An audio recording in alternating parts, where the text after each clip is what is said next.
Cowboys 43 meters Shaban Athuman, staff photographer Dallas Cowboys defensive end Taco Charlton, 97, reacts after recovering a fumble during an NFL game between the Dallas Cowboys and New York Giants on Sunday, September 16, 2018 at it. Shaban Athuman, The Dallas Morning News by SportsDayDFW.com at SportsDayDFW. Here are 10 things you may not know about the Dallas Cowboys' 2017 first-round draft pick Taco Charlton. 1. Why he goes by Taco. His real name, Vidauntae Charlton, but everyone, of course, knows him as Taco. So how did the 6'6", 277-pounder get that nickname? As reported by our own Kate Heropoulos, Taco was a premature baby, so his mother, Tamara, was on bed rest during her pregnancy. Around the same, Taco Bell was airing the ad campaign, "Make a Run for the Border," so my mom would just say that he's rushing for the border, trying to get out, Tamara said. She just started calling him Taco. In all my cards, she would write, "Just hang in there, it's for Taco," so before he was out, his name was Taco. And it's always stuck with him, too. He grew up in Buckeyes territory. Charlton is a Michigan man who grew up right next to enemy territory. He was actually born in Columbus, home of the rival Ohio State Buckeyes, and grew up in Pickerington, Ohio, which is about 20 miles southeast of Ohio State.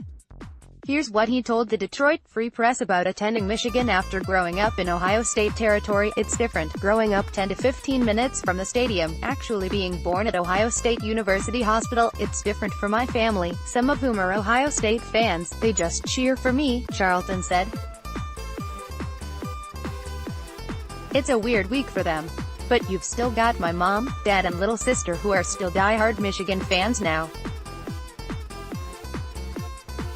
So they definitely support me." He grew up an Ohio State fan, growing up in Columbus. "Ohio State really is the professional team," he said on the Dennis. "When we would watch NFL football as a kid, the Cowboys were definitely the team that I would watch and I would cheer for just because he instilled that into me very early as a child." He was listed as a 4-star recruit by Rivals and was the 10th best weak side defensive end in the 2013 class. The guys in front of him included Carl Lawson, Jonathan Allen and Tim Williams, all drafted in the same year. He held offers from Mississippi, UCLA, Notre Dame, Nebraska, Iowa and a handful of other schools, according to the site. 4. He's got an awesome tattoo that's the Columbus area code, if you were wondering. 5. How he got into football. Apparently, he wasn't a huge fan of the sport as a kid.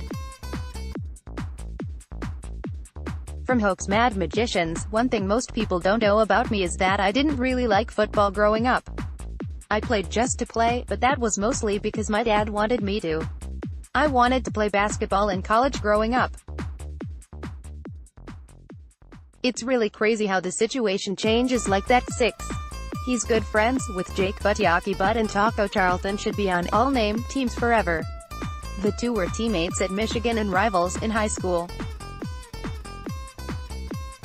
Both grew up in Pickerington, Ohio, but went to different high schools, according to an ESPN story by Chantel Jennings. The two faced one another in both football and basketball, but was drafted by the Denver Broncos in the 5th round in 2017. He told the Free Press that he loves the game of basketball, and has been playing since he was a little kid. Charlton even called it his first love over football. And according to Michigan basketball coach John Beilein, Charlton is a pretty good dunker. "I want Taco Charlton setting some ball screens for me," Beilein told the Free Press. "I walked into his school recruiting. He had a backpack on and flip-flops. He grabbed a basketball walking in and did a 360 dunk. I said, we've got a good football player there, he should have a dunk contest with Cole Beasley. 8. His career at Michigan started out rough. According to a 247 Sports story by Chris Hummer, playing basketball made Charlton's transition to football tough. He'd lose around 12 pounds each spring to get ready for basketball and then would need to add anywhere from 20 to 30 pounds back to play football. "It's funny to just see how skinny I was," Charlton told Hummer. from Hummer. Despite the freshman growing pains, position coach Greg Madison knew he had something in Charlton. That assurance came daily when he'd watch All-American left tackle Taylor Lewin put Charlton on the ground play after play. He would get his butt kicked sometimes, Madison said, but he would never back down. He'd compete, fight like crazy. 9. He already had a dish named after him. Kane Rosso, Instagram the Taco Charlton pizza. It wasn't a taco, but it was a taco-styled pizza. Would you eat it? 10. His sack dance. Charlton hasn't had many chances to show off his sack dance, but it's still great nonetheless. What is his celebration, you ask? It's him making tacos and serving them to his teammates. Because of course.